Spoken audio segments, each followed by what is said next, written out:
주부님이 챙긴다고 밥상도 안 차리고 어딜 쏘다녀? 며느리 노릇 못할 거면 주부님이나 따라가든가. 거실 바닥엔 친정엄마의 유품과 제 옷가지들이 무참히 난도질된 채 널브러져 있었습니다. 엄마의 49제를 지내고 온 날, 단 하루 집을 비웠다는 이유로 시어머니가 벌인 짓이었어요. 남편은 그 광경을 보며 비웃고 있었습니다. 저는 바닥에 떨어진 엄마의 유품 조각을 꽉 쥐며 서늘하게 웃어 보였어요. 네, 그럴게요. 어머님, 절대 후회하지 마세요. 그리고 다음날 시어머니의 다급한 전화가 미친 듯이 울리기 시작했습니다. 과연 이 오만했던 시댁 식구들에게 무슨 일이 벌어진 걸까요? 사연 시작 전에 구독 버튼을 눌러주시고 어디서 듣고 계신지 댓글에 남겨주세요. 그곳에 늘 행운이 가득하길 바라겠습니다. 낙골당을 나섰을 때 하늘은 시리도록 푸르렀습니다. 3일, 화장실 차가운 타일바닥에서 미끄러진 친정엄마가 홀로 방치된 시간이었습니다. 그 3일 동안 저는 시아버지 제사 장보기를 한답시고 시어머니 최 여사의 운전기사로 끌려다녔어요. 엄마에게 전화 한 통 못한 그 시간이 떠오를 때마다 명치 아래가 칼로 도려내듯 아렸습니다. 지하철역에서 내려 집까지 걸어가는 동안 저는 자꾸만 엄마의 마지막 모습을 떠올렸어요. 차가운 바닥, 굳어진 손, 그리고 미처 끊지 못한 휴대전화기. 현관 도어락 번호를 누르는 손가락이 사시나무처럼 떨렸습니다. 오늘 하루만이라도, 단 하루만이라도 조용히 엄마를 추모하고 싶다는 마음뿐이었어요. 그런데 현관문을 열자마자 제 두 다리가 그대로 굳어버렸습니다. 거실 한가운데에 제 옷가지들이 갈갈이 찢긴 채 널브러져 있었어요. 그뿐만이 아니었습니다.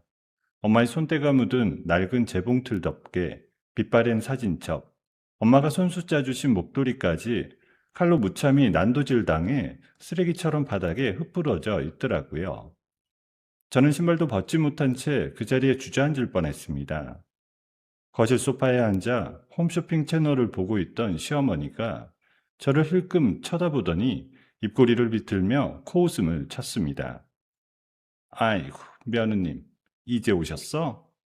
저는 떨리는 손으로 엄마의 찢긴 목도리 조각을 집어들었어요.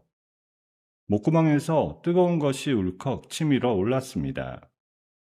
어머니, 이게 다 뭐예요? 엄마 유품을 왜?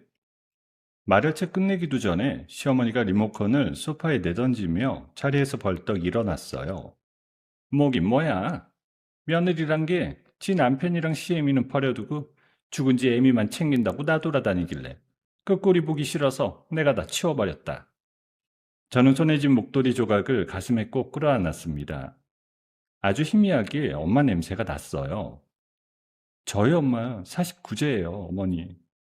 제가 49제만 다녀온다고 말씀드렸잖아요. 그깟 49제가 뭐가 그리 대단해. 산 사람이 먼저지. 우리 아들 저녁에 갈비찜 먹고 싶다 그랬는데 너 그거 채워놓고 갔어? 시어머니가 슬리퍼를 끌며 제 앞으로 다가왔습니다. 며느리 노릇 그따위로 할 거면 죽은 니 애미나 따라가든가. 그 말이 제 가슴에 비수처럼 박혔습니다. 귀에서 삐 하는 소리가 났습니다.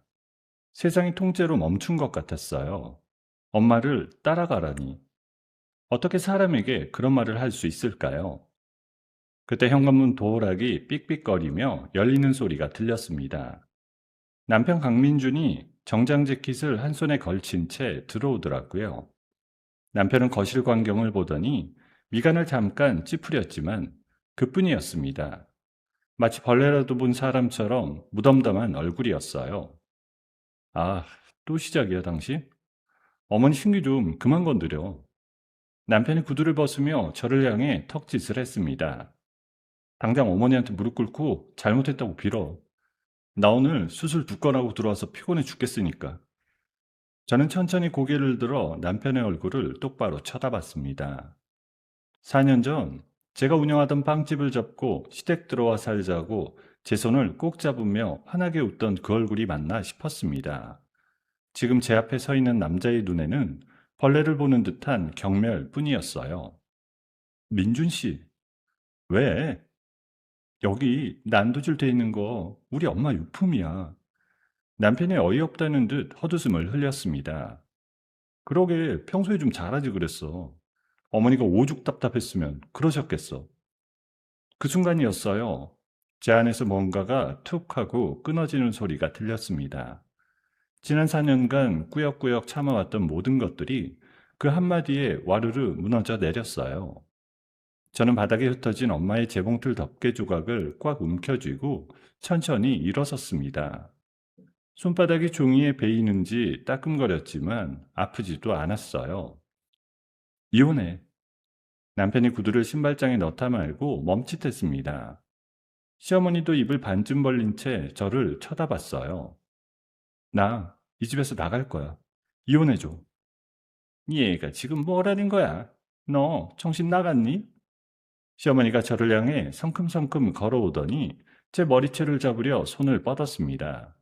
저는 본능적으로 한 발 물러서며 그 손을 쳐냈어요. 태어나서 처음으로 시어머니의 손을 뿌리친 순간이었습니다. 이년이 어디서? 그만해요. 제 입에서 나온 소리에 저도 놀랐어요. 거실이 일순간 조용해졌습니다. 우리 엄마 유품에 칼질한 사람한테, 죽은 우리 엄마 따라가라고 한 사람한테 더 이상 어머니라고 못 불러요. 저는 신발도 벗지 않은 채로 안방으로 뛰어들어갔어요. 옷장을 열고 캐리어 하나를 꺼냈습니다. 손이 떨려서 지퍼가 자꾸 어긋났지만 그래도 멈추지 않았어요. 속옷 몇 장, 양말 2켤레, 외투 하나, 그리고 화장대 서랍에서 신분증과 통장이 든 작은 파우치를 꺼내 캐리어에 쑤셔 넣었습니다. 방문 너머로 남편이 시어머니를 달래는 소리가 들렸어요. 엄마, 가만둬요. 며칠 굶어보면 알아서 기어들어올 거니까. 그 말에 제 입가에 헛웃음이 새어나왔어요. 저는 캐리어를 들고 안방을 나섰습니다.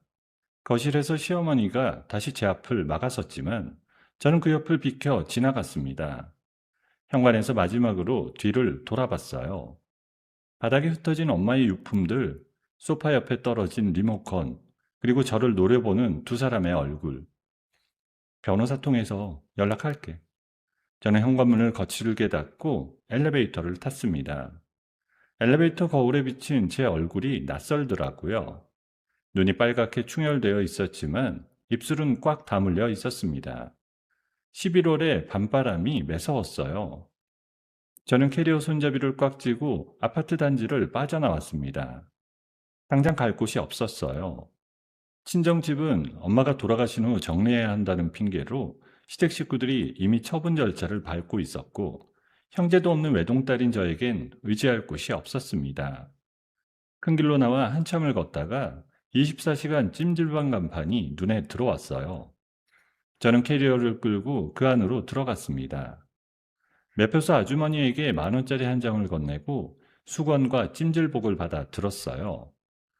좁은 휴게실 한쪽 구석에 자리를 잡고 캐리어를 베개 삼아 누웠습니다. 천장의 형광등이 깜빡거렸어요. 옆자리에선 누군가 코를 골고 자고 있었고 텔레비전에서는 늦은 시간 홈쇼핑 방송이 흘러나오고 있었습니다. 저는 가슴에 안고 있던 엄마의 재봉틀 덮개 조각을 꺼내 가만히 쓰다듬었어요. 엄마, 미안해. 정말 미안해. 엄마가 그 차가운 바닥에서 3일 동안 누구를 기다렸을지 생각하니 가슴이 다시 미어졌습니다. 저는 천장을 바라보며 입술을 깨물었어요. 여기서 무너지면 안 됩니다. 여기서 무너지면 엄마는 영영 억울하게 가신 채로 끝나는 거죠.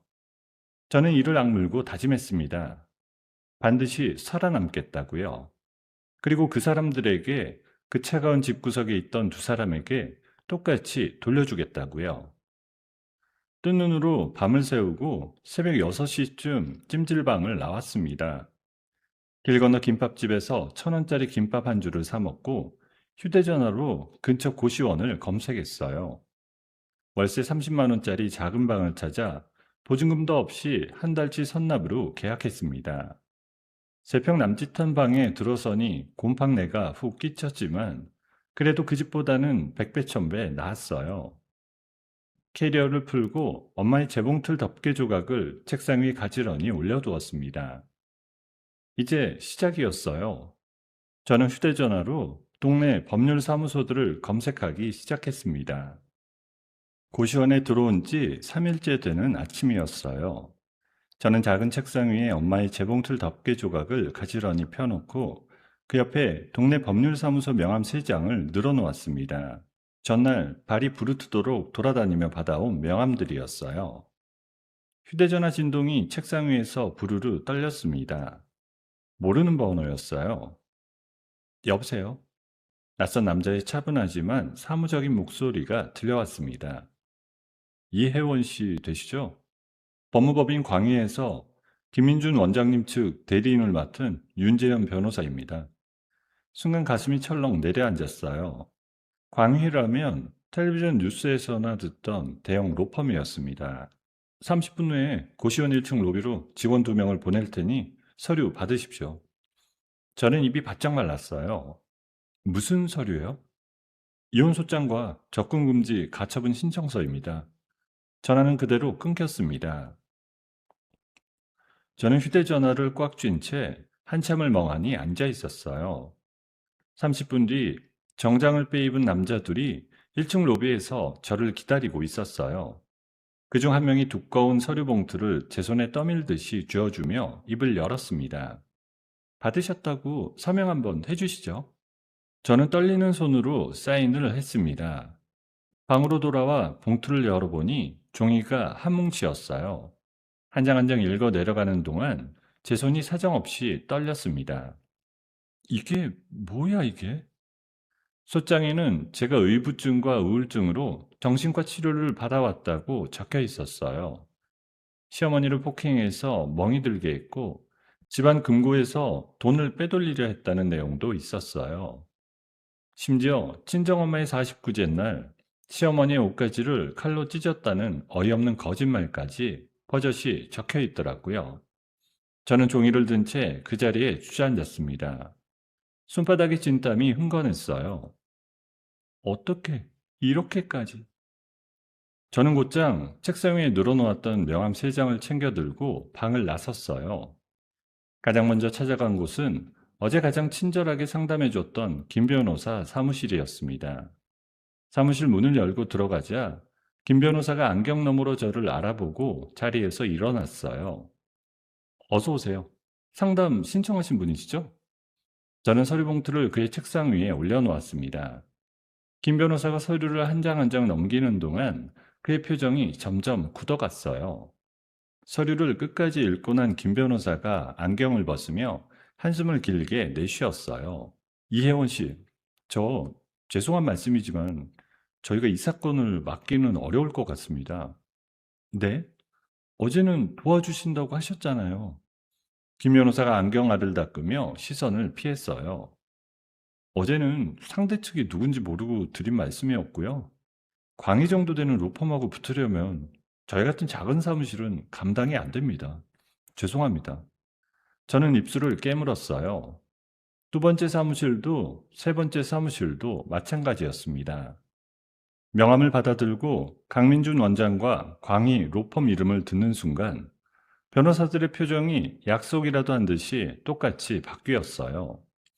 마지막 사무실에서 나왔을 때는 해가 이미 뉘엿뉘엿 지고 있었습니다. 저는 거리 한복판에 서서 멍하니 하늘을 올려다봤어요. 찬바람이 목덜미를 훑고 지나갔습니다. 고시원으로 돌아오는 길에 동네 분식집 앞에서 발걸음이 멈췄어요. 가게 유리창 너머로 텔레비전이 보였습니다. 뉴스가 끝나고 광고가 나오는 사이 텔레비전 자막에 익숙한 이름이 휙 스쳐 지나갔어요. 강남 미인 성형외과 강민준 원장? 저는 가게 안으로 뛰어들어가 텔레비전 앞에 섰습니다. 광고가 끝나고 다음 꼭지가 시작되었지만 그 짧은 자막 한 줄이 머릿속에서 떠나지 않았어요. 남편은 자신의 병원 홍보팀까지 동원해서 저를 매장시키려 하고 있었습니다. 방으로 돌아와 휴대전화를 켰습니다. 지역 맘카페에 들어가 보니 어느새 글들이 줄줄이 올라와 있었어요. 강남 모 유명 성형외과 원장 사모님 의부증 폭로, 정신병 아내의 만행, 시어머니 폭행 영상까지 같은 자극적인 제목들이 메인 화면에 도배되어 있었어요. 저는 휴대전화를 침대에 내던지고 두 손에 얼굴을 묻었습니다. 밤이 깊어갈 무렵 갑자기 고시원복도에서 소란스러운 소리가 들려왔어요. 여자의 목소리였습니다. 이혜원, 이혜원 어디 있어? 내 며느리 이혜원 좀 내놔봐. 저는 그 목소리를 듣자마자 등골이 오싹해졌어요. 시어머니의 목소리는 아니었습니다. 하지만 분명히 시어머니가 보낸 사람의 목소리였어요. 방문을 살짝 열고 내다보니 화려한 정장을 차려입은 중년 여자 두 명이 고시원복도를 휘젓고 다니고 있었습니다. 이혜원이 우리 사모님 다이아 반지를 훔쳐갔다고? 도둑년이 어디 숨었어? 복도에 있던 다른 입주자들이 방문을 빼꼼 열고 구경하기 시작했어요. 저는 방문을 다시 닫고 등을 기대고 주저앉았습니다. 심장이 미친 듯이 뛰었어요. 다음날 아침 고시원 총무가 제 방문을 두드렸습니다. 이혜원 씨, 어제 그 일 때문에 다른 입주자들 민원이 빗발쳤어요. 죄송한데 이번 달까지만 계시고 다음 달부터는 다른 곳을 알아봐 주셔야겠습니다. 저는 고개를 떨궜어요. 알겠습니다. 총무가 돌아간 뒤 저는 통장 잔고를 확인했습니다. 47만 원이 남아 있었어요. 오후에 또 한 통의 전화가 걸려왔습니다. 윤재현이었어요. 이혜원 씨, 합의 제안 하나 드리려고 연락드렸습니다. 무슨 합의요? 위자료와 재산분할 청구를 모두 포기하시면 절도와 폭행에 대한 형사 고소만은 진행하지 않겠다는 게 강 원장님 측 입장입니다. 저는 잠시 말을 잇지 못했어요. 제가 훔친 게 뭐가 있어요? 폭행은 또 무슨 폭행이고요? 그건 법정에서 가리시면 됩니다. 어차피 증거는 저희 쪽에 다 있으니까요. 24시간 드리겠습니다. 잘 생각하시고 연락 주십시오. 전화가 끊겼습니다. 저는 휴대전화를 책상 위에 내려놓고 한참을 멍하니 앉아 있었어요. 그날 밤 저는 고시원 옥상으로 올라갔습니다. 차가운 11월 밤바람이 머리카락을 사정없이 흔들었어요. 저는 옥상 난간에 양손을 얹고 까만 하늘을 올려다봤습니다. 엄마, 나 어떡해? 정말 어떡해? 눈물이 뺨을 타고 흘러내렸어요. 차라리 모든 걸 포기하면 편해질 것 같다는 생각이 잠깐 스쳤습니다. 하지만 그 순간 가슴 주머니에 넣어둔 엄마의 재봉틀 덮개 조각이 부스럭 소리를 냈습니다. 저는 그 조각을 꺼내 가만히 손바닥에 올려놓았어요. 엄마가 마지막으로 만지셨을 그 천 조각이었습니다. 안 돼. 여기서 끝낼 수는 없어. 저는 손등으로 눈물을 닦아내고 옥상에서 내려왔어요. 방으로 돌아와 책상 앞에 앉았습니다. 휴대전화를 켜고 검색창에 글자를 하나씩 또박또박 쳤습니다. 강남 미인 성형외과 의료사고. 스크롤을 한참 내리다 보니 작은 인터넷 카페 글 하나가 눈에 들어왔습니다. 3년 전 강남 미인 성형외과에서 일하다 부당 해고를 당했다는 전직 간호사의 짧은 푸념글이었어요. 글쓴이의 닉네임 옆에는 연락 가능이라는 표시가 떠 있었습니다. 저는 떨리는 손으로 쪽지를 보냈어요. 며칠 뒤 신촌의 한 작은 카페에서 그 간호사를 만났습니다. 30 중반쯤 되어 보이는 여자가 모자를 푹 눌러쓰고 구석자리에 앉아 있었어요. 저는 그 앞에 마주 앉아 신분증을 내밀었습니다. 강민준 원장 부인입니다. 정확히는 곧 전부인이 될 사람이고요. 사모님이 여길 어떻게... 저는 솔직하게 말했어요. 저 지금 이혼 소송 중이에요. 그쪽 분이 부당해고 당하셨다는 글 보고 찾아왔어요. 도움이 필요해서요. 간호사가 한참 동안 커피잔만 만지작거리더니 입을 열었습니다. 그 병원 안에서 진짜 일어나는 일은요. 제가 한마디만 할게요. 거기 VIP 수술실 영상은 절대 외부로 안 나가요. 왜 그런지 한번 잘 생각해 보세요. 그게 무슨 말씀이세요? 더는 말 못해요. 저도 입막음으로 받은 돈이 있어서요. 죄송해요.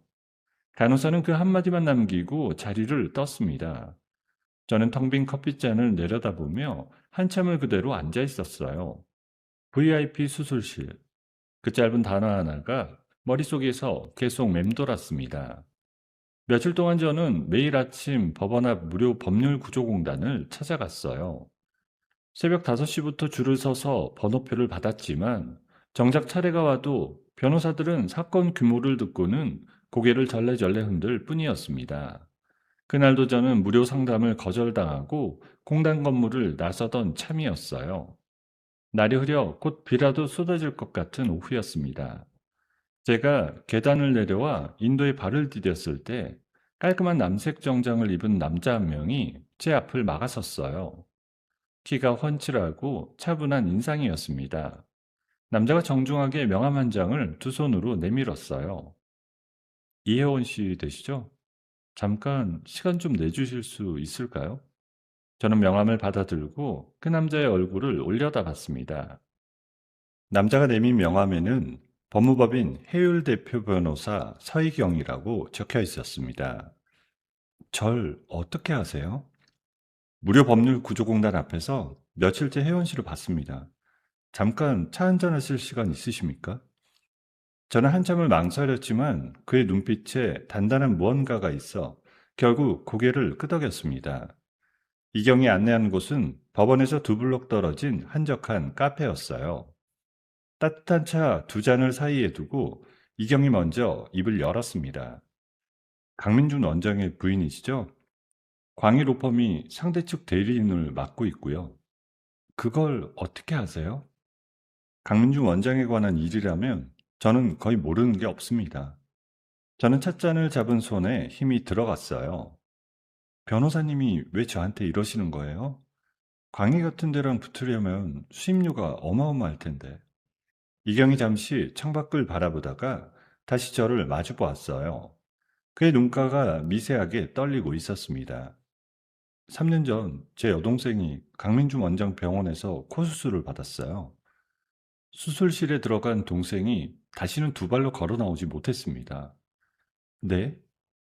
동생은 그날 뇌사 상태에 빠졌고 8개월을 누워있다가 세상을 떠났어요. 의무 기록에는 단순 합병증으로 적혀 있었지만 그건 거짓말이에요. 강민주는 그날 수술실에 들어가지 않았거든요. 페이 닥터한테 떠맡기고 본인은 골프장에 있었습니다. 저는 입을 다물지 못했어요. 동생이 죽고 나서 회사 그만두고 변호사 시험 다시 봤어요. 합법적으로 그 사람을 무너뜨릴 방법을 찾아야 했거든요. 3년 동안 그 한 사람만 들여다봤어요. 그런데 왜 저한테? 혜원 씨가 강민준의 가장 가까운 사람이었으니까요. 그 집 안에서 일어난 일들을 가장 잘 아는 사람이고요. 이경이 가방에서 얇은 서류철 하나를 꺼내 제 앞에 놓았습니다. 광희 로펌이 만든 소장 다 봤습니다. 의부증, 우울증, 시어머니 폭행, 절도. 입증할 증거는 단 하나도 없습니다. 제가 막아드릴 수 있어요. 변호사님은 저를 도와주시는 거예요? 아니면 강민준을 잡으려고 저를 이용하시는 거예요? 이경이 옅게 웃었습니다. 솔직히 둘 다입니다. 다만 제가 혜원 씨를 통해 얻는 결과는 혜원 씨에게도 똑같이 돌아갈 거예요. 저는 동생의 원수를 갚고 혜원 씨는 어머님의 한을 푸는 겁니다. 저는 그의 눈을 한참 동안 들여다봤어요. 거기엔 저와 같은 깊은 상처가 있었습니다. 부탁드릴게요. 절 도와주세요. 이경이 천천히 고개를 끄덕였습니다. 그 자리에서 우리는 위임 계약서에 서명했어요. 수임료는 모든 사건이 끝난 뒤 위자료의 일부로 정산하기로 했습니다. 광희 로펌이 곧 가압류 신청을 걸어올 겁니다. 계좌도 묶일 거고 카드도 정지될 거예요. 일단 고시원에서 나오세요. 거기 주소가 이미 노출됐어요. 이경은 그날 저녁 1톤 트럭 한 대를 빌려 고시원 앞으로 와줬습니다. 새로 옮긴 원룸은 변두리에 있는 작은 빌라 3층이었어요. 좁지만 깨끗했고 햇볕이 잘 드는 작은 창문이 하나 있었습니다.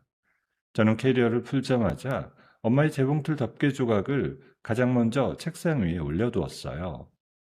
다음날 이경의 예고대로 광희 로펌의 가압류 신청이 들어왔습니다.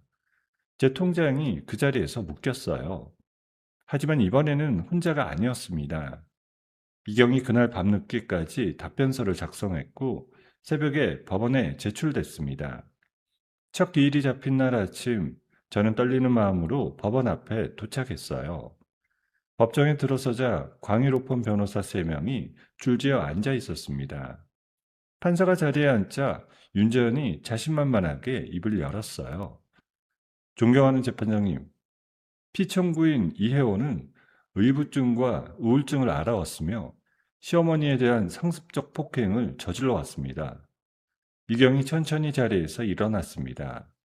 재판장님, 상대 측이 제출한 증거는 모두 강민준 모친의 일방적인 진술서이고 의무기록은 청구인이 운영하는 병원에서 자체적으로 발급한 겁니다. 이걸 객관적 증거로 볼 수는 없습니다. 윤재현의 표정이 살짝 굳었어요. 이경이 서류 한 부를 책상 위에 꺼내놓으며 말을 이었습니다. 또한 피청구인은 지난 4년간 시댁의 정서적 학대 속에서 견뎌왔습니다. 청구인 측이 누락한 가정 내 통화 녹취록을 함께 제출하겠습니다. 저는 깜짝 놀라 이경의 옆모습을 쳐다봤어요. 저도 모르는 녹취록이라니요. 법정을 나오는 길에 저는 이경에게 조용히 물었습니다. 녹취록이 어디서 났어요? 강민준이 블루투스로 통화하는 걸 녹음한 자료가 있어요. 동생 사건 조사하면서 입수한 겁니다. 저는 잠시 멈춰서 이경을 올려다봤어요. 정말 고마워요. 이경이 옅게 미소를 지었습니다. 그날 후 우리는 이경의 사무실에 마주 앉아 다음 단계를 논의했어요. 위자료 재판은 시간 문제예요. 그런데 강민준을 완전히 끝장내려면 의료사고와 대리수술까지 끌고 가야 합니다. 집무실 비밀장부랑 VIP 수술실 영상 원본이 필요해요. 저는 잠시 생각에 잠겼습니다. 지난 4년간 시댁 식모로 살면서 남편의 사소한 습관 하나하나까지 다 외워두었어요. 민준 씨는 집무실 금고를 2개 써요. 겉에 있는 건 가짜고 진짜는 책장 뒤에 따로 있어요. 비밀번호 패턴도 제가 알고 있고요. 이경이 깜짝 놀라 저를 쳐다봤어요. 시어머니 생신, 본인 생일, 그리고 죽은 시아버지 기일. 그 세 숫자를 매년 조합해서 바꿔요. 이경의 얼굴에 환한 미소가 번졌습니다. 혜원 씨, 진짜 해볼 수 있겠는데요? 며칠 뒤 시어머니가 친구들과 골프 여행을 떠난다는 소식이 들려왔어요. 남편도 동행한다고 들었습니다. 토요일 저녁 7시, 집이 완전히 비는 시간이었어요. 이경과 저는 빌라 작은 식탁에 마주 앉아 그 날짜를 동그라미 쳤습니다. 위험합니다. 안 하셔도 돼요. 갈게요. 제 손으로 꺼내올게요. 이경이 저를 한참 동안 바라봤습니다. 알겠습니다. 같이 가요. 토요일 저녁 7시 정각, 저는 검은 모자를 푹 눌러쓰고 익숙한 아파트 단지 앞에 섰습니다. 이경이 옆에서 제 손등을 가볍게 한번 두드렸어요. 떨지 마세요. 혜원 씨 집에 들어가는 겁니다. 저는 깊게 숨을 들이마시고 도어락 번호를 눌렀습니다. 다행히 비밀번호는 그대로였어요. 문이 열리자 익숙한 향수 냄새가 코를 찔렀습니다. 거실에는 49제 날 제가 던지고 나갔던 그 광경이 그대로 남아 있었어요. 엄마의 찢어진 유품들이 한쪽 구석에 쓰레기 봉투에 담긴 채 처박혀 있더라고요. 엄마, 조금만 기다려. 이경과 저는 곧장 남편의 집무실로 향했습니다. 저는 책장 가장 안쪽 칸에서 두꺼운 의학서적 한 권을 뽑아들었어요. 그 자리에 손을 넣자 손끝에 차가운 금속 감촉이 닿았습니다. 여기에요. 이경이 책장 옆쪽 손잡이를 잡아당기자 책장 한 칸이 통째로 옆으로 밀려났어요. 검은색 이중금고가 모습을 드러냈습니다. 저는 차근차근 비밀번호를 눌렀어요. 삑 소리와 함께 금고문이 부드럽게 열렸습니다. 정말로 열리네요. 금고 안에는 두꺼운 서류철 2개와 외장 하드디스크 하나, 그리고 두툼한 현금 봉투들이 가지런히 정리되어 있었어요. 서류철 첫 장에는 페이닥터 5명의 이름과 주민번호, 수술 건수와 받아간 금액이 빼곡하게 적혀 있었어요. 사진만 찍어가지고 나가죠. 원본 가져가면 절도가 됩니다. 저는 휴대전화로 서류 한 장 한 장을 빠르게 찍었습니다. 이경은 외장 하드디스크 내용물을 노트북에 그대로 복사했습니다. 시간 얼마나 됐어요? 23분 됐습니다. 충분해요. 우리는 모든 것을 들어왔을 때 그대로 돌려놓고 집을 나섰습니다. 밖으로 나와 한참을 걸어 큰 길에 도착했을 때 저는 그제야 참았던 숨을 크게 내쉬었어요. 이경이 따뜻한 캔커피 하나를 사와 제 손에 쥐어주었습니다. 잘하셨어요. 변호사님은 안 떨리셨어요? 손이 다 얼었습니다. 며칠 뒤 이경의 사무실에 마주 앉아 우리는 다음 단계를 의논했어요. 이경이 두툼한 종이 한 장을 책상 위에 펼쳐놓았습니다. 상가 임대 계약서였어요.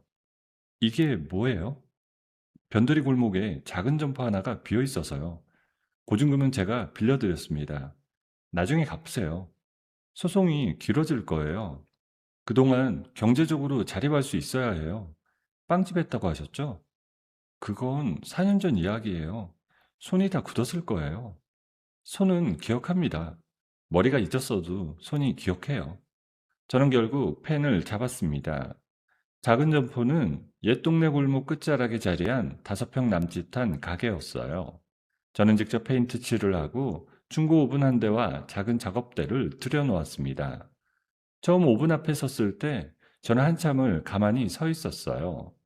지난 4년간 시어머니 앞에서 칼질 한 번을 마음대로 못했던 시간이 손끝에 남아 있었습니다. 됐어. 할 수 있어. 저는 밀가루 한 봉지를 작업대에 부었습니다. 손이 처음에는 어색하게 움직였지만 30분쯤 지나자 옛 감각이 슬슬 돌아왔어요. 이경의 말이 맞았습니다. 손이 기억하고 있었어요. 낮에는 빵을 굽고 밤에는 이경 사무실로 가서 자료를 정리했습니다. 이경은 부당해고당했던 그 간호사를 다시 만나러 다녔습니다. 처음에는 입을 굳게 다물었던 간호사가 이경의 진심에 결국 마음을 열었어요.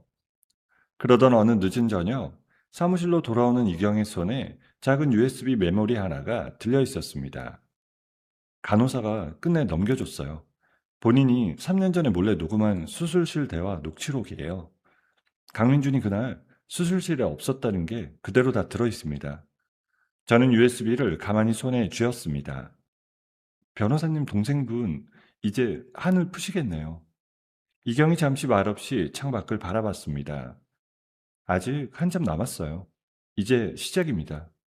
빵집은 한 달이 지나자 동네 사람들 사이에서 입소문이 나기 시작했어요. 특히 단팥 끓임빵과 통밀식빵이 인기였습니다. 그러던 어느 주말 오후 가게 문이 열리고 모자를 푹 눌러쓴 젊은 여자 한 명이 들어왔어요. 손에 휴대전화를 들고 가게 안을 이리저리 둘러보더라고요. 사장님, 여기 단팥 끓임빵 2개랑 식빵 한 덩이 주세요. 다음날 아침 가게 문을 열기 전부터 골목길에 사람들이 줄을 서 있었습니다. 손님 한 분이 휴대전화 화면을 제게 보여주었어요. 전날 다녀간 그 여자가 음식 인플루언서였습니다. 자기 채널에 제 빵집을 극찬하는 영상을 올렸는데 하룻밤 사이에 조회수가 수십만이 넘게 찍혀 있더라고요. 그날부터 가게는 매일 문전성시였습니다. 손이 2개로는 도저히 안 되는 상황이었어요. 저는 가게 문 앞에 작은 종이 한 장을 붙였습니다. 며칠 뒤 한 청년이 가게 문을 두드렸어요. 키는 크지 않았지만 어깨가 단단하고 인사를 꾸벅꾸벅 잘하는 23살 청년이었습니다. 안녕하세요, 사장님. 아르바이트 보고 왔습니다. 김민호라고 합니다. 이력서에는 보육원 출신이라는 사실이 짧게 적혀 있었습니다. 빵집 일은 처음이에요? 네. 그런데 정말 열심히 배우겠습니다. 청년의 눈빛이 맑았어요. 저는 그 자리에서 채용을 결정했습니다. 민호는 첫날부터 손이 야무지고 빨랐어요. 며칠 만에 저는 민호를 완전히 신뢰하게 되었습니다. 그날 저녁 가게 문을 닫고 정리를 하는데 가게 앞에 검은색 외제차 한 대가 거칠게 멈춰섰어요. 차에서 시어머니가 험상궂은 남자 2명을 데리고 내렸습니다. 시어머니가 가게 유리창을 손바닥으로 두드리며 소리를 질렀어요. 이혜원, 너 인연 어디 숨었어? 저는 천천히 가게 문을 열고 밖으로 나갔습니다. 가게 영업 방해하지 마세요. 도둑년 가게가 영업이다 뭐야. 이 가게 차린 돈도 다 우리 아들 돈이지? 옆에 있던 단골 아주머니 한 분이 휴대전화를 들이댔습니다. 아줌마, 지금 이거 다 녹화되고 있어요. 한 번만 더 손대면 경찰 부를 거예요. 다른 손님들도 삥 둘러서서 시어머니를 노려봤습니다. 시어머니가 잠시 멈칫하더니 데리고 온 남자들에게 눈짓을 했어요. 차가 거칠게 출발하며 골목을 빠져나갔습니다. 단골 아주머니가 제 어깨를 부드럽게 다독여 주셨어요. 사장님, 무슨 사연인지 모르겠지만 우리가 있으니까 걱정 마요. 저는 코끝이 시큰해져 고개를 끄덕였습니다. 그날 밤 가게 불을 끄는 저에게 이경에게서 짧은 문자가 왔습니다. 내일 별론기일 모든 준비 끝났습니다. 저는 가게 유리창에 비친 제 얼굴을 가만히 바라봤어요. 4년 만에 처음으로 거울 속의 제가 어색하지 않게 느껴졌습니다. 마지막 변론기일 아침, 저는 가장 깔끔한 검은색 정장을 차려입고 법원 앞에 도착했어요. 이경이 서류 가방을 들고 저를 기다리고 있었습니다. 우리는 함께 법정문을 열고 들어갔어요. 이미 광희 로펌 변호사들이 자리를 잡고 앉아 있었습니다. 가장 가까운 자리에는 윤재현이 거만한 표정으로 다리를 꼬고 앉아 있었고 그 옆에 남편 강민준이 비싼 양복을 입고 정면을 응시하고 있었습니다.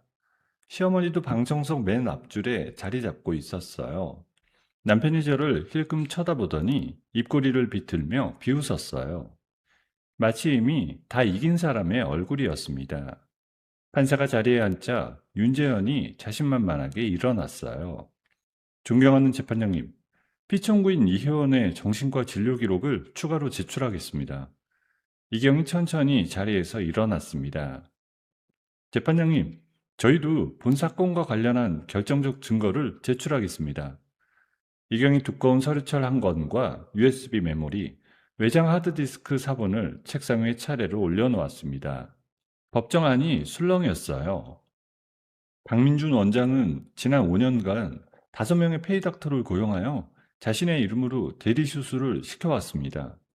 또한 3년 전 강민준 원장의 병원에서 수술 도중에 뇌사 상태에 빠진 후 사망한 환자에 대한 수술실 녹취록입니다. 윤재현의 표정이 일순간 굳었어요. 남편의 얼굴이 백지장처럼 하얗게 변했습니다. 방청석에서 시어머니가 자리에서 벌떡 일어났어요. 척에다 거짓말이에요. 우리 아들은 그런 사람 아니에요. 방청석 조용히 하세요. 한 번만 더 소란 피우면 퇴정시키겠습니다. 이경은 흔들림 없이 변론을 이어갔습니다. 또한 피청구인이 4년간 시댁에서 겪은 정서적 학대에 대해서는 청구인 본인의 통화 녹취록이 명백한 증거가 됩니다. 판사가 고개를 끄덕였습니다. 이경이 노트북 음성 파일을 재생했어요. 어머니, 그년 그냥 며칠 굶기면 알아서 기어들어옵니다. 식모도 그런 식모가 없어요. 위자료 한 푼도 안 줄 거니까 걱정 마세요. 법정 안에 침묵이 흘렀습니다. 판사가 안경을 고쳤으며 강민준을 내려다봤어요. 청구인, 본인 목소리 맞으십니까? 네. 판사가 서류를 한참 들여다보더니 차분하게 입을 열었습니다. 본 재판부는 청구인 강민준에게 명백한 유책 사유가 있다고 판단합니다. 피청구인 이회원에게 위자료 5억 원과 공동재산의 60%를 지급하도록 명령합니다. 또한 본 법정에서 드러난 의료법 위반 정황에 대해서는 검찰에 수사 의뢰를 첨부하도록 하겠습니다. 판사봉이 탕하고 울리는 순간 저는 두 손으로 입을 막았어요. 옆에서 이경이 가만히 제 팔꿈치를 받쳐주었습니다. 이겼어요. 방청석에서 시어머니가 다시 자리에서 일어나 비명을 질렀어요. 안 돼. 이거 다 짜고 친 거야. 법정 경위들이 시어머니를 양쪽에서 부축해 밖으로 데리고 나갔습니다. 법정을 나오자 복도에 카메라를 든 기자들이 때로 몰려들었어요. 이경이 사전에 조율해둔 탐사보도 프로그램과 일간지 기자들이었습니다. 기자들이 강민준을 향해 우르르 달려들었어요. 강 원장님, 대리수술 의혹에 대해 한 말씀 부탁드립니다. 강민준이 양복 재킷으로 얼굴을 가리며 황급히 도망쳤어요. 그날 저녁부터 모든 뉴스 채널이 강남 미인 성형외과 사태로 도배되었어요. 오후 6시 메인 뉴스에 대리수술 영상 일부와 페이닥터 명단이 그대로 공개되었습니다. 3년 전 사망한 환자 유가족이 카메라 앞에서 오열하는 모습도 함께 방송되었어요. 다음날 새벽 강남 미인 성형외과 앞에 보건소와 경찰의 압수수색 차량이 들이닥쳤습니다. 의료법 위반과 사기 혐의로 강민준에 대한 체포영장이 발부되었어요. 저는 빵집 텔레비전으로 그 소식을 지켜봤습니다. 손에 든 행주가 떨렸지만 눈물은 나오지 않았어요. 오후가 되자 단골 손님이 하나둘 가게로 모여들기 시작했습니다. 사장님, 어제 뉴스 다 봤어요. 그동안 얼마나 마음고생하셨어? 저는 그분들 앞에서 결국 눈물을 터뜨리고 말았습니다. 그날 저녁 시어머니가 길거리에서 실신했다는 소식이 들려왔어요. 저는 그 소식을 들으면서 별다른 감정이 들지 않았습니다. 다만 묵은 채증이 천천히 가라앉는 듯한 기분이었어요. 며칠 뒤 강민준이 결국 경찰에 체포되었습니다. 뉴스 화면에는 포승줄에 묶여 고개를 푹 숙인 강민준의 모습이 그대로 잡혔어요. 엄마, 봤어? 다 끝났어. 가슴 주머니 한쪽에서 엄마의 재봉틀 덮개 조각이 부스럭 소리를 냈습니다. 토요일 저녁, 저는 가게 문을 일찍 닫고 작은 축하 자리를 마련했어요. 이경이 와인 2병을 들고 들어왔고, 민호도 새 앞치마를 두르고 빵 정리를 도왔습니다. 단골 손님 몇 분도 와주셨고, 작은 케이크 하나에 촛불을 켰습니다. 이경이 잔을 들며 환하게 웃었어요. 혜원 씨, 정말 고생 많으셨어요. 진심으로 축하드립니다. 변호사님이 안 계셨으면 저 못했어요. 그날 밤늦게 가게 문을 닫고 정리를 마쳤을 때 이경이 잠시 가게 앞 골목에 머물러 섰어요. 가로등 불빛 아래 이경의 옆모습이 평소보다 부드러워 보였습니다. 동생한테 이제 좀 면이 서네요. 고맙습니다. 저야말로 변호사님께 평생 갚아도 못 갚을 빚을 졌어요. 빚이라고 생각하지 마세요. 그냥 같이 걸어준 거라고 생각하세요. 저는 가슴이 잠깐 따뜻해지는 것을 느꼈습니다. 이경이 손을 한번 흔들고 골목 끝으로 걸어가는 뒷모습을 저는 한참 동안 가만히 지켜봤어요. 방송 보도 이후 빵집 앞에는 매일같이 응원하러 오는 손님들의 발길이 끊이지 않았습니다. 전국 각지에서 사장님 힘내라는 손편지와 꽃다발이 도착했어요. 매출은 한 달 만에 3배로 뛰었습니다. 이경이 또 한 번 상가 임대 정보를 가지고 찾아왔어요. 강남 쪽에 좋은 자리가 하나 나왔어요. 정식으로 매장 한번 열어보시죠. 저는 가만히 고개를 끄덕였습니다. 그날 저녁 가게 안은 평화로웠어요. 민호가 마감 청소를 마치고 인사를 했습니다. 사장님, 저 먼저 들어가 보겠습니다. 네, 민호 씨, 내일 봐요. 민호가 가게 문을 나서는 순간 휴대전화가 진동했어요. 화면에는 모르는 번호가 떠 있었습니다. 전화 너머에서 들려온 목소리는 이경이었어요. 혜원 씨, 알려드릴 일이 있어서요. 강민준이 오늘 오후에 보석으로 풀려났습니다. 시어머니랑 어젯밤에 만났다는 정보가 들어왔어요. 저는 휴대전화를 쥔 손이 잠깐 차가워졌습니다. 가게 유리창 밖으로 골목 끝을 걸어가는 민호의 뒷모습이 보였어요. 이경이 전화를 받은 그날 밤, 저는 가게 마감을 마치고 한참을 작업대 앞에 앉아 있었어요. 강민준이 풀려났다는 소식이 자꾸만 머릿속을 맴돌았습니다. 하지만 가게는 다음 날부터 또 평소대로 손님들로 북적이었어요. 저는 그 평화에 차츰 마음을 놓아갔습니다. 그 무렵 강민준과 시어머니는 압류된 집안에 처박혀 있었어요. 명예도 재산도 모두 잃은 두 사람은 이성을 잃어가고 있었습니다.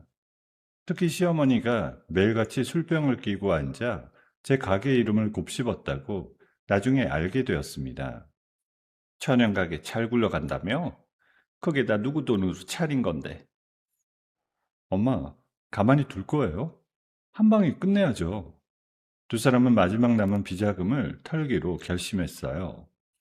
문제는 누구를 움직일까였습니다. 남편이 저희 가게 동향을 알아보다가 제가 보육원 출신 청년 한 명을 아끼고 있다는 정보를 입수했어요. 한 주 가을은 평일 오후였습니다. 민호는 동생 병원에 잠깐 다녀온다며 가게를 나섰어요. 병원 앞 벤치에 앉아있던 민호 앞에 검은색 차 한 대가 멈춰섰습니다. 뒷좌석 창문이 스르륵 내려가더니 시어머니가 두툼한 종이 가방 하나를 내밀었어요. 김민호 씨 맞지? 동생이 많이 아프다며? 우리 한번 이야기 좀 할까? 누구세요? 아내 5천만 원 들었어. 동생 수술비랑 1년치 입원비 다 되지. 민호의 손이 잠깐 떨렸습니다. 이번 달 동생 병원비 60만 원도 마련하지 못해서 사장님께 갑을 부탁드려 볼까 고민하던 참이었어요. 왜 저한테 이런 걸? 시어머니가 종이 가방 옆에 작은 비닐봉투 하나를 함께 올려두었습니다. 봉투 안에는 하얀 가루가 들어있었어요. 어려운 일 아니야. 사장님이 빵 반죽할 때 이거 한 봉지만 슬쩍 부어주면 돼. 사람 안 죽어. 그냥 손님들 며칠 배 아프면 끝나. 그런 짓을 어떻게... 남편이 운전석에서 고개를 돌리며 차가운 목소리로 한마디 보탰습니다. 안 한다고? 그럼 동생 입원비는 누가 될 거야? 나 강남에 인맥 좀 있어. 동생 다음 주에 그 병원에서 쫓겨나는 거 1시간이면 가능해. 민호는 한참을 그 자리에 서서 손에 든 가루봉투를 내려다봤어요. 머릿속이 새하얗게 변했습니다. 병상에서 자기를 형이라고 부르는 어린 동생의 얼굴이 떠올랐어요. 한 번만요? 한 번만 하고 그만두겠습니다. 다음날 새벽, 저는 새 메뉴 개발 때문에 강남 새 매장 답사를 가야 했어요. 가게는 민호에게 잠깐 맡기고 2시간만 자리를 비울 예정이었습니다. 민호가 가게 안에 혼자 남자 미리 받아둔 그 비닐봉투를 주머니에서 꺼냈어요. 손이 사정없이 떨렸습니다. 민호는 대형 반죽기 안에 봉투 안의 가루를 천천히 부어 넣었어요. 그날 아침 아무것도 모르는 저는 가게에 돌아와 평소처럼 환하게 웃으며 손님들을 맞이했습니다. 오전 매대에 가득 진열된 단팥 크림빵이 점심도 되기 전에 모두 팔려나갔어요. 오후 2시쯤이었습니다. 가게 전화벨이 거칠게 울렸어요. 사장님, 오전에 거기서 산 크림빵 먹고 우리 애가 응급실 실려갔어요. 네? 그게 무슨 말씀이세요? 지금 이 병원에 아이가 몇 명이나 누워 있는지 알아요? 전화가 끊기자마자 두 번째 전화가 걸려왔습니다. 세 번째, 네 번째도 마찬가지였어요. 가게 앞으로 환자 가족들이 때로 몰려들기 시작했습니다. 우리 마누라 호흡곤란으로 실려갔어. 빵에 뭘 넣었어? 우리 애기 알레르기로 얼굴이 다 부었다고요. 저는 두 손을 모은 채 어쩔 줄 몰라 했습니다. 죄송합니다. 일단 진정하시고요. 저희가 말을 마치기도 전에 가게 문이 거칠게 열리며 구청 직원들이 들이닥쳤습니다. 식약처 마크가 박힌 점퍼를 입은 사람들이 매장 안을 휘젓고 다녔어요. 이혜원 사장님 되시죠? 식품위생법 위반 신고가 접수되어 매장을 긴급 폐쇄 조치합니다. 저는 그 자리에 풀썩 주저앉을 뻔했어요.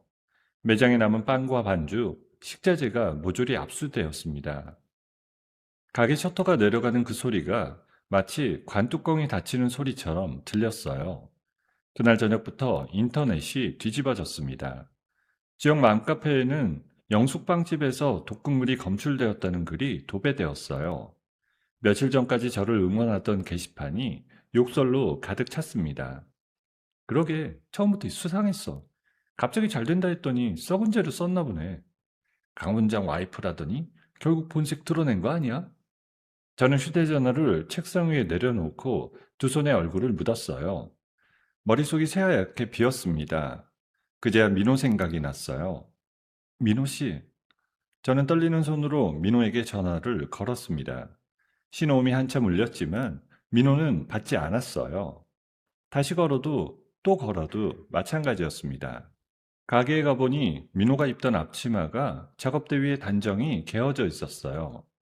휴대전화는 그 옆에 전원이 꺼진 채로 놓여 있었습니다. 민호가 자취를 감춘 거였어요. 저는 그 자리에서 다리에 힘이 풀려 주저앉았습니다. 머릿속에 강민준과 시어머니의 얼굴이 동시에 떠올랐어요. 그 두 사람이야. 그날 밤 11시 이경이 가게로 달려왔습니다. 이경의 얼굴이 그 어느 때보다 굳어 있었어요. 경찰 조사 일정 잡혔습니다. 내일 오전 9시예요. 변호사님, 저 정말 아무것도 안 했어요. 정말이에요. 이경이 가게 의자에 마주 앉아 제 손을 가만히 잡았어요. 압니다. 알아요. 민호 씨가 사라졌어요. 핸드폰도 두고 갔고요. 이경의 눈빛이 잠깐 매섭게 변했습니다. 민호 씨 신상 정보 저한테 다 넘겨주세요. 통장 번호, 사는 곳 주소, 동생 입원한 병원 이름까지요. 저는 두말 없이 사무 서랍에서 민호의 이력서를 꺼내 이경에게 건넸어요. 이경이 그 종이를 가만히 내려다봤습니다. 강민준이 풀려난 지 정확히 일주일 만이에요. 어떻게 해요, 이제? 흔적이 남았을 겁니다.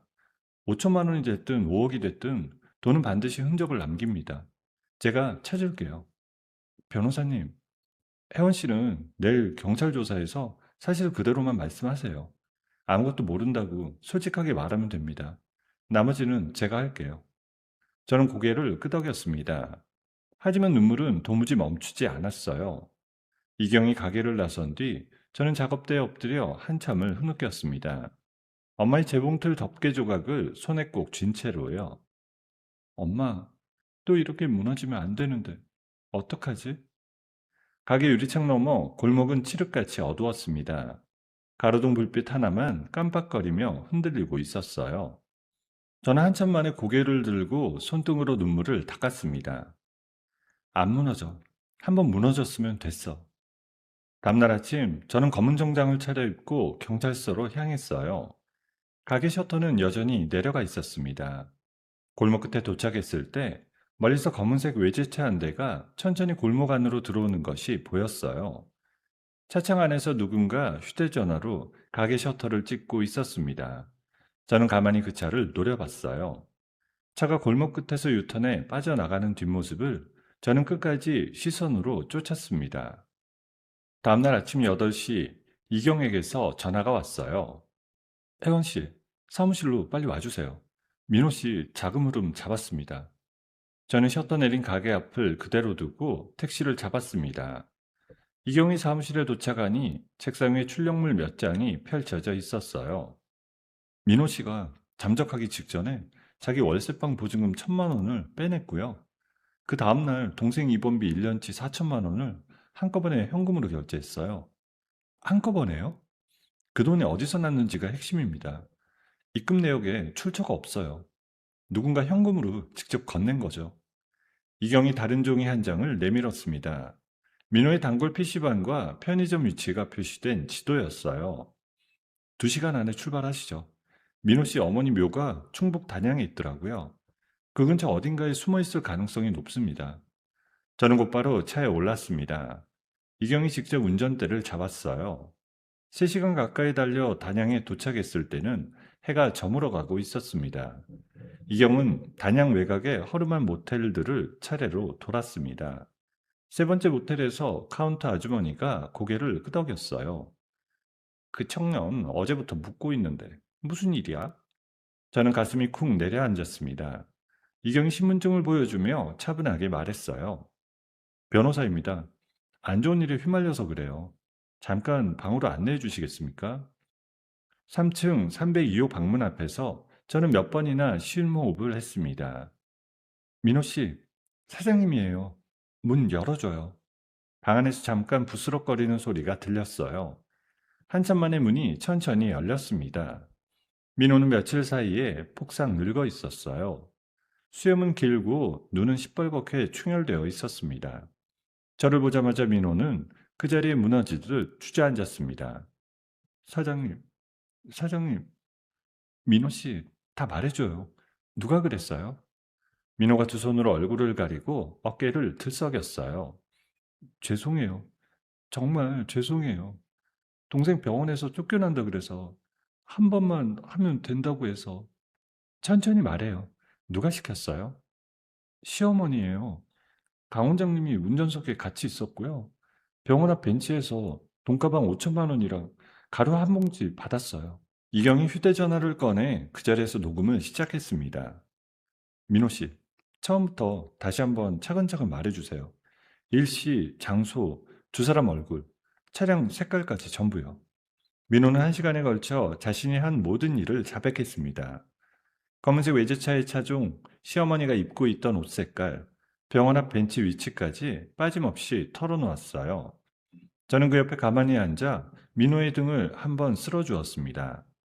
같이 서울 가요, 민호 씨. 서울로 돌아오는 차 안에서 이경이 운전대를 잡은 채 입을 열었습니다. 자백만으론 부족해요. 강민준 측이 민호 씨 정신 상태가 정상이 아니었다고 몰고 갈 거예요. 결정적인 영상 증거가 필요합니다. 어떻게 구해요? 민호 씨가 시어머니랑 만났다는 그 병원 앞이요.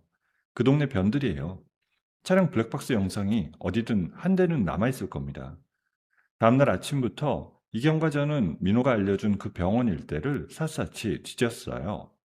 병원 주차장 관리실, 옆골목 분식집 CCTV, 길 건너 부동산 사무실까지 한 군데 한 군데 직접 문을 두드렸습니다.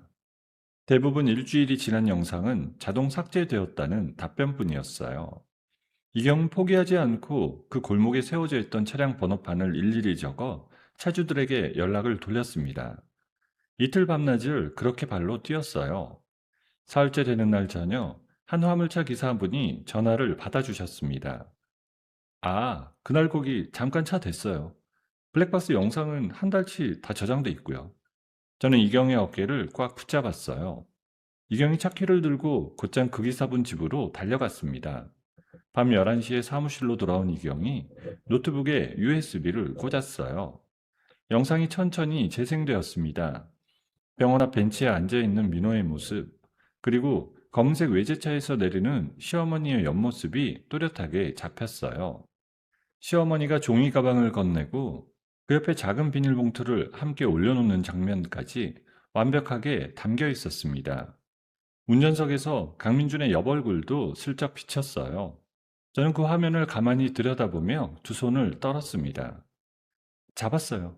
우리가 잡았어요. 이제 경찰에 갑시다. 다음날 새벽, 이경은 민호의 자백 녹취록과 블랙박스 영상을 그대로 경찰 강력반에 제출했어요. 동시에 그가 미리 친분을 쌓아둔 기자들에게 동일한 자료를 전달했습니다. 오후 6시 메인 뉴스 첫 곡지로 그 영상이 그대로 송출되었어요.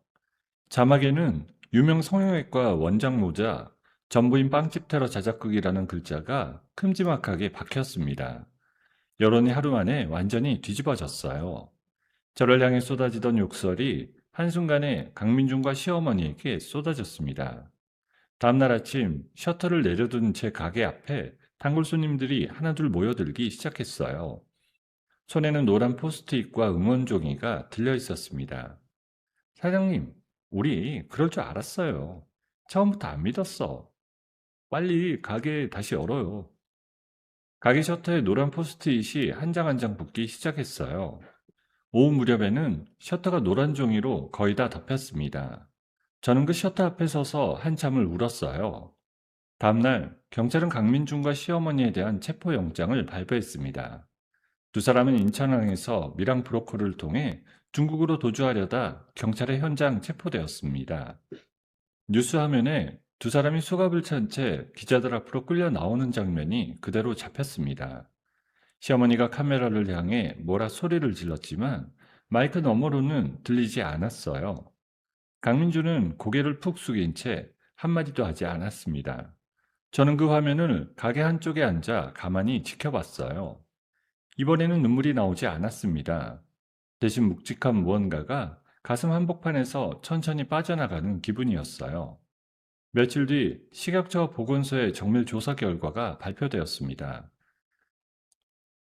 빵집 사장 이회원에게는 어떠한 위생법 위반 사유도 없다는 무혐의 처분이 내려졌어요.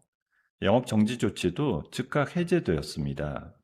다시 가게 문을 여는 날 아침, 골목에는 새벽부터 사람들이 줄을 서 있었어요. 저는 떨리는 손으로 셔터를 위로 올렸습니다. 셔터가 다 올라간 순간 손님들이 동시에 박수를 쳤어요. 사장님, 잘 돌아왔어요. 단팥 크림빵 두 개요. 저는 두 손을 모으고 깊이 고개를 숙였습니다. 정말, 정말 감사합니다. 가게 안이 빵 굽는 따뜻한 냄새로 다시 가득 찼습니다. 오븐의 작은 알람 소리가 평소보다 더 정겹게 들려왔어요. 저는 작업대 앞에 서서 가만히 손바닥을 펴보았어요. 손이 더 이상 떨리지 않았습니다. 사건이 마무리되고 한 달이 지났어요. 강민준에 대한 1심 선고일 아침, 저는 이경과 함께 법원 방청석에 앉아 있었습니다. 판사가 차분한 목소리로 판결문을 읽어 내려갔어요. 피고인 강민준에 대한 의료법 위반, 업무상 과실치사, 살인미수교사, 업무방해 혐의를 모두 유죄로 인정합니다. 의사면허를 영구 취소하고 징역 18년을 선고합니다. 옆자리에서 시어머니에 대한 선고도 이어졌습니다. 피고인에게 살인미수교사 및 식품위생법 위반 등을 적용해 징역 12년을 선고합니다. 남편의 두 다리에서 힘이 풀리는 것이 방청석에서도 보였어요. 시어머니는 그 자리에 주저앉아 발버둥 쳤지만 경위들에게 양쪽에서 부축당해 끌려나갔습니다. 저는 그 광경을 차분하게 끝까지 지켜봤어요. 엄마, 다 끝났어. 이경이 옆에서 가만히 제 손등을 토닥였습니다. 법원을 나서는 길에 이경이 조심스럽게 입을 열었어요. 민호 씨도 오늘 자수하러 갑니다. 저는 잠시 멈춰섰습니다. 같이 가요. 끝까지 보고 싶어요. 오후 3시 저와 이경은 민호와 함께 종로경찰서로 갔습니다. 민호는 양복 대신 깔끔한 셔츠 한 장을 입고 있었어요. 경찰서 입구 앞에서 민호가 잠시 멈춰섰습니다. 사장님, 정말 죄송합니다. 들어가요, 민호 씨. 다녀와요. 민호가 두 손으로 얼굴을 가린 채 깊이 고개를 숙였어요. 동생 병원비 도와주신 거 평생 못 잊습니다. 동생이라고 민호 씨가 한 일은 다른 문제예요. 손님들이 다친 건 갚아야 해요. 민호가 고개를 한번 끄덕이고 경찰서 안으로 들어갔습니다. 저는 그 뒷모습이 사라질 때까지 그 자리에 서 있었어요. 이경이 옆에서 작게 한숨을 내쉬었습니다. 사장님이 큰 결단을 하셨네요. 동생 병원비는 사람으로서 할 도리고 자수는 사장으로서 할 도리예요. 재판을 통해 받아낸 위자료 5억 원과 재산분할금, 그리고 빵집의 성공으로 모은 자금을 모두 합치니 적지 않은 돈이 모였어요. 저는 그 돈으로 서울 한복판 큰 길가에 자리 잡은 4층짜리 상가 건물 한 채를 매입했습니다. 이경이 매입 서류를 건네주며 조용히 물었어요. 가게 이름은 정하셨어요? 영숙이요. 우리 엄마 이름. 이경이 잠시 말없이 미소만 지었습니다. 베이커리 카페 영숙은 한 달간의 준비 끝에 정식으로 문을 열었습니다. 1층은 통유리창으로 햇살이 가득 들어오는 베이커리 매장이었고 2층은 손님들이 차와 함께 빵을 즐길 수 있는 카페로 꾸몄습니다. 가게 한쪽 벽면에는 작은 액자 하나를 걸어두었어요. 엄마의 낡은 재봉틀 덮개를 정성껏 복원해서 액자에 담은 것이었습니다. 가게를 찾는 손님들이 가끔 그 액자를 가만히 들여다보곤 했어요. 오픈 첫날 가게 앞으로 단골 손님들이 보낸 축하 화환이 골목 끝까지 줄지어 늘어섰습니다. 옛 골목 빵집에서 인연을 맺었던 단골 아주머니들이 새벽부터 와서 자리를 잡았어요. 사장님, 진짜 큰 가게 됐네. 다 어머님들 덕분이에요.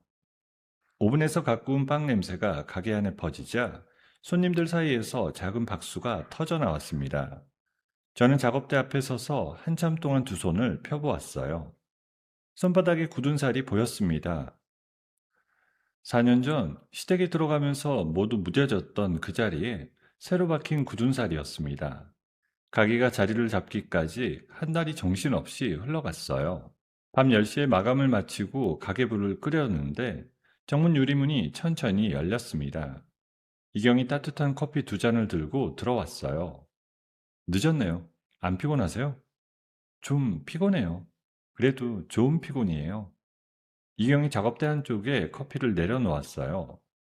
영숙, 카페 이름 어머님이 정말 좋아하실 거예요. 매일 아침 가게 문 열 때마다 엄마한테 인사해요. 이경이 잠시 침묵하다가 양복 안주머니에서 작은 벨벳 상자를 꺼냈습니다. 저는 작업대를 닦던 손을 멈췄어요. 이경이 상자를 천천히 열었습니다. 안에는 작고 깨끗한 반지 하나가 들어있었어요. 혜원 씨, 변호사님, 처음 카페에서 만난 날부터 지금까지 저는 혜원 씨 옆에 서기 위해서 살았어요. 동생 원수를 갚는 일도 중요했지만 어느 순간부터는 혜원 씨가 무너지지 않는 게 더 중요해졌습니다. 저는 두 손을 모은 채 그의 얼굴을 가만히 올려다보았어요. 평생 옆에서 지켜드리고 싶어요. 받아주시겠어요? 저는 한참 동안 입을 떼지 못했습니다. 목구멍에서 뜨거운 것이 천천히 차올랐어요. 변호사님이 옆에 없었으면 저는 진작에 무너졌을 거예요. 받을게요. 이경이 떨리는 손으로 제 왼손 약지에 반지를 끼워주었습니다. 작업대 위 갓 구운 빵에서 따뜻한 김이 모락모락 피어올랐어요. 가게 한쪽 벽면에 걸린 엄마의 재봉틀 덮개 액자가 형광등 불빛 아래 부드럽게 빛났습니다. 저는 이경의 어깨에 가만히 이마를 기댔어요.